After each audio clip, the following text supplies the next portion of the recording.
American Los Angeles မြို့မှာနိုင်ငံဝင်ခွင့်စစ်ဆေး ICE အဖွဲ့ကတရားမဝင်နိုင်ငံဝင်ရောက်လာသူတွေကိုတိုက်ရိုက်စစ်ဆေးဖမ်းဆီးမှုတွေပြုလုပ်နေတာကြောင့်ဆန္ဒပြပွဲတွေပုံမှုတင်းမာလာနေပါတယ်။သမ္မတဒေါ်နယ်ထရန့်ကလည်းဆန္ဒပြသူတွေကိုထိန်းချုပ်နိုင်ဖို့အတွက်ကယ်လီဖိုးနီးယားအမျိုးသားကာကွယ်ရေးတပ်ဖွဲ့ဝင်2000ဦးကိုထုတ်ပေးခဲ့ပြီးနောက်ဆန္ဒပြသူတွေနဲ့လူဝင်မှုကြီးကြပ်ရေးတာဝန်ရှိသူတွေအကြားထိပ်တိုက်ပြပခါတွေဖြစ်ပွားခဲ့ပါတယ်။ရွှေ့ပြောင်း118ဦးကို ICE က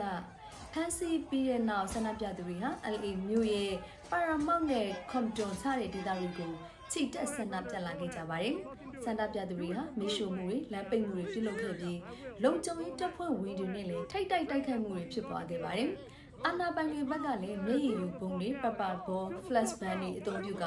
ဆန္ဒပြပွဲကိုထိန်းချုပ်နိုင်ဖို့ကြိုးပမ်းနေကြပါတယ်။ အမေရိကန်အစိုးရဟာတရားမဝင်ရွှေ့ပြောင်းနေထိုင်သူတွေကိုတစ်နှစ်အယောက်3000နှုန်းနဲ့ဖမ်းဆီးဖို့ညွှန်ကြားထားတယ်လို့အစိုးရထိပ်တန်းတာဝန်ရှိသူတွေကဆိုပါတယ်။ကယ်လီဖိုးနီးယားပြည်နယ်အုပ်ချုပ်ရေးမှူး Gavin Newsom နဲ့ LA မြို့တော်ဝန် Karen Bass တို့ကအမျိုးသားကာကွယ်ရေးတပ်ထုတ်ပေးခဲ့တာနဲ့ပတ်သက်ပြီးတော့မလိုအပ်ဘဲနိုင်ငံရေးပြပခါတွေဖြစ်အောင်လှုံ့ဆော်နေတယ်လို့ပြစ်တင်ဝေဖန်ခဲ့ပါတယ်။ဒါပေမဲ့သမ္မတထရန့်ကတော့ဒါဟာပြည်တွင်းလုံခြုံရေးအတွက်လိုအပ်ချက်ကြောင့်လုပ်ရတာဆိုပြီးတုံ့ပြန်ပြောဆိုခဲ့ပါတယ်။လက်ရှိမှာတော့လုံခြုံရေးတပ်ဖွဲ့ဝင်တွေကဆန္ဒပြပွဲတွေကိုထိန်းချုပ်ဖို့ကြိုးပမ်းနေပြီးဆန္ဒပြမှုတွေဟာလည်းပုံမှုကြီးမားလာနေပါတယ်။နောက်ထပ်မတိမငြိမ်မှုတွေထပ်ဖြစ်လာနိုင်တာကြောင့် LA မြို့မှာအရေးပေါ်လုံခြုံရေးအဆင့်မြင့်ထားတာကြောင့်ပြည်သူတွေကိုတတိထားနေထိုင်မှုကြီးညာထားပါတယ်။အဆိုပါ LA ဆန္ဒပြပွဲတွေဟာသမ္မတဒေါ်နယ်ထရန့်တက်လာပြီးတဲ့နောက် Trump ရဲ့ immigration policy အသစ်တွေ mass deportation တွေကိုစတင်ကပြုလုပ်နေတဲ့939ဆန္ဒပြပွဲအစိတ်အပိုင်းတစ်ခုဖြစ်ပါတယ်။939လှုပ်ရှားမှုဟာ